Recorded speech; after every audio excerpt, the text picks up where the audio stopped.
আসসালামু আলাইকুম ভিউয়ার্স, আমি এখন অবস্থান করতেছি বিলোনিয়া স্থলবন্দর। তো আপনারা জানেন যে ইন্ডিয়াতে কঠোর আন্দোলন চলতেছে। ছাত্র জনতা তারা নিজের অধিকার প্রতিষ্ঠার জন্য তারা আন্দোলন করে যাচ্ছে আজ 7 দিন যাবত। তো এখানে আমার ভাই আছে, সাইফুল ভাই।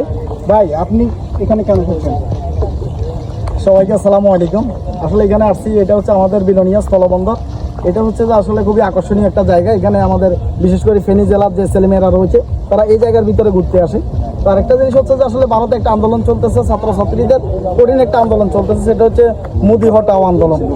তো সেই আন্দোলনের উপলক্ষে আমরা এখানে কিছু আসলে ফানি ভিডিও তৈরি করতেছি, ভালো ভিডিও তৈরি করার চেষ্টা করতেছি, যাতে মোদি বাংলাদেশে ঢুকতে যাতে না পারে। এই জাতীয় দুষ্টামি করে আমরা ভিডিও তৈরি করতেছি। মোদিকে ঢুকবো আমরা আছি ভাই, সাইফুল ভাই, আমরা আছি তো। আমরা আছি, আমাদের বুকের তাজা রক্ত দিয়ে হলেও আমরা মোদিকে ঠেকাবো। দেখছেন না, স্বৈরাচার হটাইছি, শেখ হাসিনা হটাই দিছি। আমরা কোনো স্বৈরাচার চাই না, আমরা হটাতে পারি। আমরা এখনো স্টিল আছি।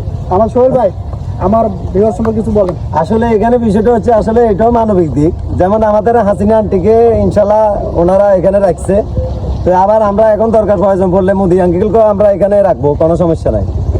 এখানে আবার কেউ মাইন্ড করিয়েন না, জিনিসগুলো সবাই আমরা ঠাট্টা করে বাইরে হওয়ার জন্য এই কথাগুলো বলতেছি এখানে।